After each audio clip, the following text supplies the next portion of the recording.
With this episode, Lotus and I continue our conversations about how the lifestyle she chose as a therapy that helped her to get through tough times.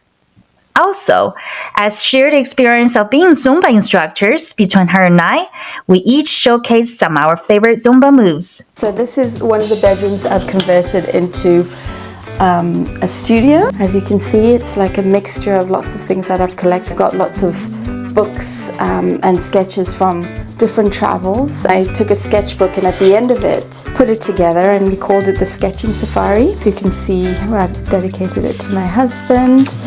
But these are all the countries we went to and the dates. Was that you? Yeah, that was me. I just took my sketchbook everywhere and drew people and sights and sound. This is from a trip in 2021 in a camper van from Calgary to Vancouver Island. You know, I picked up stickers from wherever we went. As you can see, we went from Calgary to Banff, Jasper, Mount Robson. I remember that feeling of walking on these rocks and looking at Mount Robson. I really hope you can realize all this amazing work into something really meaningful, right? Other children's education, or children's, books. Well, now that you mention that, I did actually when I was living in the Dominican, but the Dominican has about 35 endemic birds. I teamed up with one of the ladies who's been there for over 40 years. The different areas where you would find different birds. So we did each scene, and we've actually got this in Spanish as well. This is on Amazon. This is the view of our apartment in Santo Domingo. It's got all the index. So if you're going to the Dominican and you want to tick the birds that you see, this is kind of the book that we were producing. All the proceeds went to the charities that the International Women's Group supported there. Okay, so this is the sunroom, and this is actually the best part of the house for me. It's why we bought the house. This sunroom has changed and evolved in different things at different stages. In the winter, it becomes, a haven for all the plants that I'm trying to keep alive through the winter. It's been a process watering it, but now watering is such a meditative experience for me. This is one of my other kind of styles, and it's painting portraits of women. Like there was a day where I just needed a day. I needed to just paint and to just regroup. Yeah, and you mentioned that your husband was saying that he can't see your eyes in this painting. Probably when I'm telling him to please clear the dishwasher. Yeah. There you go. Out of so many drawings that you have shown me, there's one of this drawing that's really impressive, which is the drawing that you did when you were 13 years old. He's hanging on the wall there, but it's a beautiful ocean water. But I can see the water is really choppy.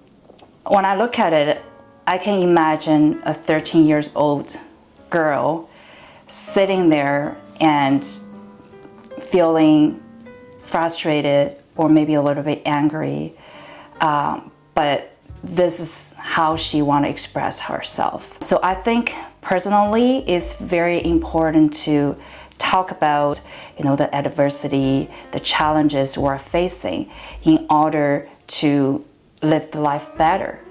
Do you want to share a little bit about what made you wanted to draw that picture, and in general how arts help you to go through that? Yeah.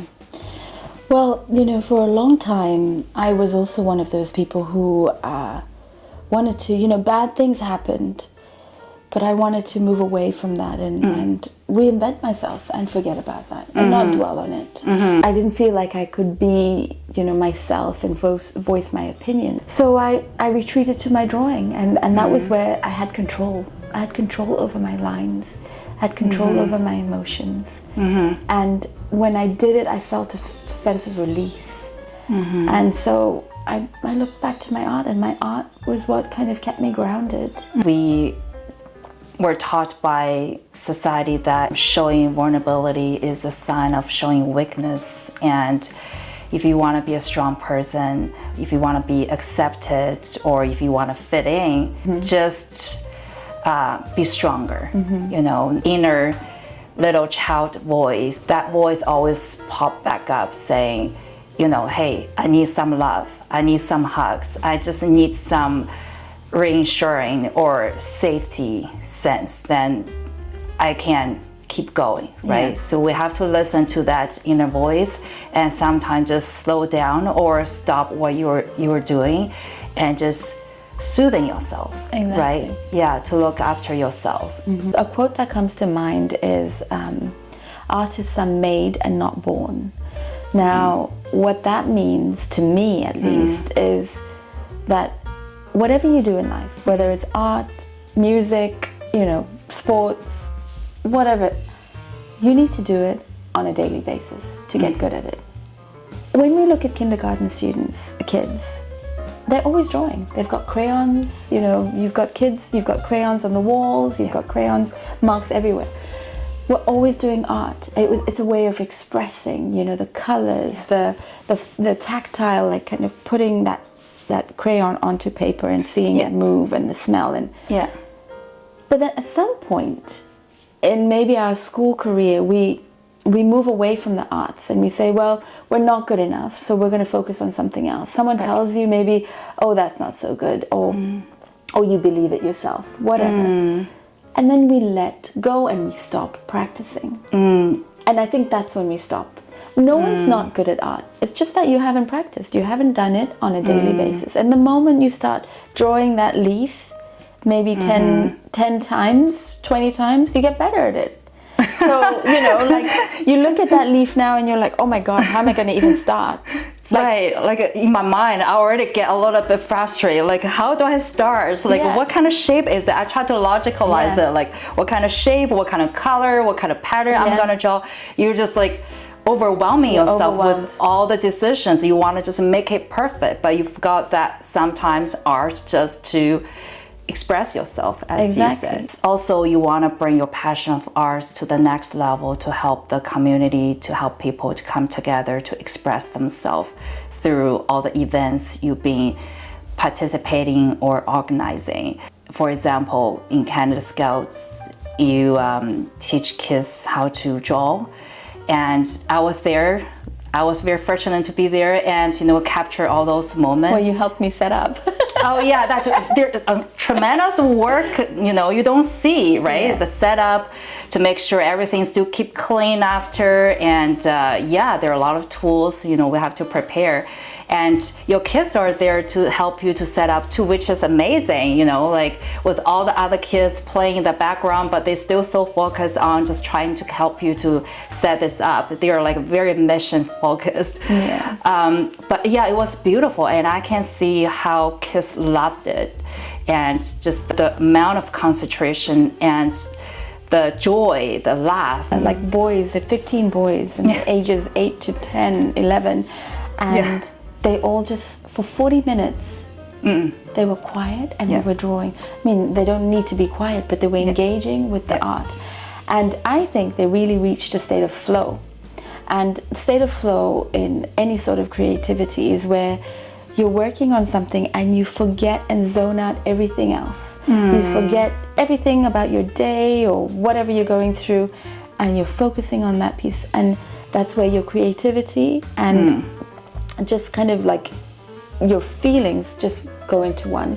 And that, being able to create that and be part of that with a group of like young boys, kids who would want to be running around, which is not a bad thing, but like getting them to focus, for me, is just amazing. If being a lawyer and being an artist still doesn't keep you busy enough in life, you are also a Zumba instructor.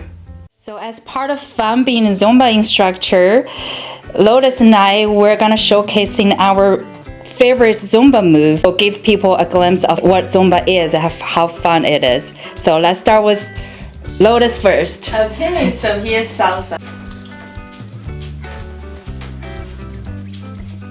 Nice. Oh, nice tour at the end. So like when I do this, I always think like shake, shake, shake, shake like that. So yeah, that's my favorite one. Dance is something that is one of the things that my parents loved to do, was to dance. When I went back to Tanzania, there was no salsa, so I started a salsa community. I was teaching classes and having like social events.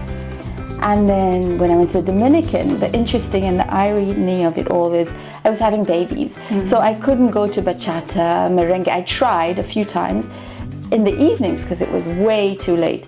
So what I did was, one of our friends' husband was a Zumba instructor. I hadn't heard about Zumba. Oh, okay. So he came to the houses. Like we would have like, come for coffee with your baby and we're going to do a Zumba class.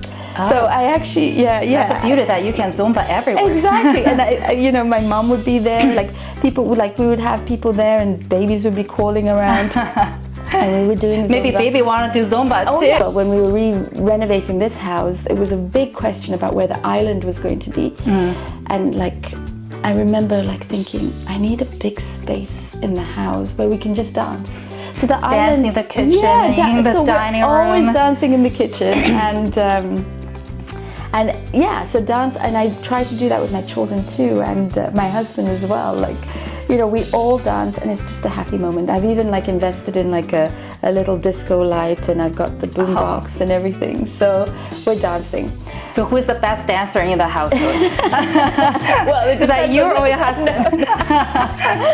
When I first met my husband, I said to him, "You have a different sense of rhythm." So everyone should dance. Next episode, we will discuss the challenges Lotus have to face in Canada to become a lawyer, even though she had 10 years of practicing law in Tanzania.